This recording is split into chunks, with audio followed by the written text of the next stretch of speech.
فیصل صاحب، اب آپ ہم چونکہ سیاست کی بات کریں، سیاست ہے نا یہ سارا، ہر طرف جو بھی چل رہا ہے اس وقت، لیکن احتساب جیسے مولانا نے کہا، جیسے بلاول صاحب نے کہا کہ دہشت گردوں کو لانے والوں کا احتساب کرنا ضروری ہے اور اداروں کو کرنا چاہیے.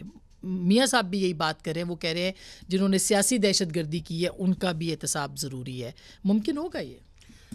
دیکھیے، سب سے پہلے تو پھر میاں صاحب کو خود کٹہرے میں چلے جانا چاہیے اپنا احتساب شروع کرانے کے لیے. بسم اللہ ان سے ہونی چاہیے، اور پھر آگے چاہیے. سب سے زیادہ اقتدار میں تو وہ رہے ہیں، چاہے وہ کم رہے زیادہ رہے، لیکن اقتدار ان کے پاس زیادہ رہا. نمبر ایک. نمبر دو یہ کہ جو ہم بات پہلے کر رہے تھے کہ ہمیں پھر جانا پڑے گا ہسٹری کے اندر. 50 سال کے بعد اب بھٹو صاحب کا کیس نکال کے ہیں. تاریخ نے تو آپ کو بتا دیا ہے کہ غلط فیصلہ تھا، لیکن جس نے پھانسی دی، جس نے آرڈر کیا، اس کا کیا ہوگا؟ ہمیں تو بھٹو صاحب زندہ چاہیے. اب ہمیں تو ہم بھٹو جو بندوں کے ساتھ ناجائز قتل و غارت ہو گیا وہ ہمیں واپس دیں. کیسے دیں گے؟ اس کا میکینزم کیا ہے؟ پھر 3 ججوں نے فیصلہ کر لیا کہ ایک آدمی نااہل ہو گیا. علامتی سزا تو ہو سکتی ہے. نہیں، دیکھیں میری بات سنیں. چرچل کو اس کو نہیں ہوئی تھی. اب آپ دیکھیں، علامتی سزا سے بھی میرا تو بندہ رشتہ دار نہیں واپس آئے گا. ٹھیک ہے جی. دوسری چیز یہ کہ 3 بندوں نے دو ججوں نے فیصلہ کر دیا نااہل ہو گئے، تیسرے نااہل کر دیا، پھر 4 جج بیٹھ کے انہوں نے نااہل کر دیا، پھر 5 جج بیٹھ کے انہوں نے نااہل کر دیا. یہ ہم ٹیبل ٹینس کب تک کھیلتے رہیں گے؟ نمبر ایک. نمبر دو یہ کہ ریکارڈ ایکٹ کے اندر اربوں ڈالر کا نقصان کیا فیصلوں نے عدالتی.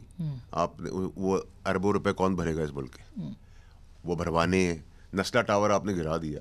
غریب آدمی جس نے جمع پونجی لگائی، اس کے بچوں کو در بدر کر دیا، سڑکوں پہ کر دیا. وہ منزل بن رہی تھی تو اتنی بڑی بلڈنگ تھی. ایک پریسیڈنٹ تو سیٹ ہوگا تاکہ آگے ایسے فیصلے نہ ہوں. آپ نے نہ این او سی دینے والے کو کچھ کیا، نہ آرکیٹیکٹ کو کچھ کیا، نہ لیڈر کو کچھ کیا، نہ ڈپارٹمنٹ کو کچھ کیا. آپ نے تالیاں بجوانے کے لیے گیلری کی طرف کر کے ان کو در بدر کر دیا. اب جس نے وہ آرڈر کیا ہے اس کی اولاد، اس کو بھی در بدر ہونا چاہیے. ٹھیک ہے. حساب تو اسلام میں آنکھ کے بدلے آنکھ، ناک کے بدلے ناک. ٹھیک ہے. ہاتھ کے بدلے ہاتھ. آپ معاف کر دیں وہ بڑی بات ہے کہ وہ سارے معاف کر دیں. پھر وہ جو بچی پیر نے جو ماری ہے، جس کو جانوروں کی طرح اٹھا کے دیکھ رہے ہیں، اس کی ویڈیو بن گئی، قتل ہو گیا، ریپ ہو گیا. آپ میری بات سنیں. یہ دیکھیں نا، یہ تو ایکسپینڈ کرنے کی بات ہے. اس کے لیے پاکستان کے اندر قانون ہے، لیکن جو عدلیہ اور اسٹیبلشمنٹ کا گٹھ جوڑ رہا ہے، جس نے پاکستان کی تاریخ کو مس کیا، اس کو تو درست کرنا ہے. میرا مسئلہ یہ ہے کہ آپ کو اللہ نے ایک مقام پریزیڈنٹ اور ایک پوزیشن دی ہے.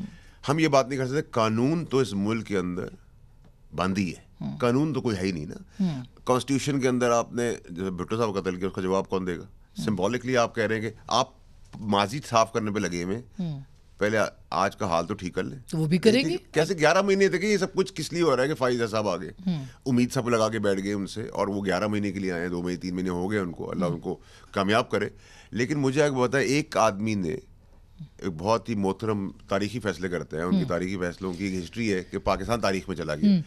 انہوں نے ایک کیس میں کہا کہ نااہلی سائز تحایت ہونی چاہیے. میرے پاس وہ آرڈر ہے. انہیں صاحب نے 4 دن 5 دن پہلے آبزرویشن دے دی ہے کہ نااہلی ساری زندگی نہیں ہونی چاہیے. تو میں ان کے اس فیصلے کو مانوں، میں ان کے اس فیصلے کو مانوں. آپ نے کن پٹی بندوق رکھ کے عدالتیں کھول کے ہمارا ووٹ آف کانفیڈنس ہے. اچھا، اب یہ مجھے پتا ہے کہ ہسٹری کے اسٹوڈنٹ ہیں آپ دونوں ہی ہیں، لیکن آپ کو لگتا ہے کہ اس طرح تو پھر ہم کسی کیس کو بھی نہیں کھول سکیں گے. پریسیڈنٹس تو سیٹ کرنی پڑیں گی نا آپ کو. تو سزائیں دینا جنہوں نے غلط فیصلے کیے ہیں. ہاں، تو یہی تو میں کہہ رہی ہوں کہ احتساب ہونا چاہیے. اسٹیبلشمنٹ طاقتور حلقے ہیں جو ڈیسائیڈ کرتے ہیں. بھائی آپ اگر کسی کو جیل دے دیں اور بیل نہ دے، اور طاقتور حلقے آ کے اس آدمی کو چھڑا کے لے جائیں، تو پھر تو آپ طاقتور حلقوں کی طرف شروع ہو جائیں راکٹ لے کر کے. یہ ہیں جنہوں نے کیے. آپ تو کھڑے ہوں. اب آپ کہہ رہے ہیں کہ ہم مسکین ہیں. تو پھر دیکھیں 3 مہینے کی سب کو چھٹیاں ملتی ہیں عدالتی حلقوں میں. 15 لاکھ روپے، 12 لاکھ روپے، 10 لاکھ روپے تنخواہیں ہیں. ٹھیک ہے جی. کس کی ہے؟ وزیر کی بھی 1,80,000 ہے.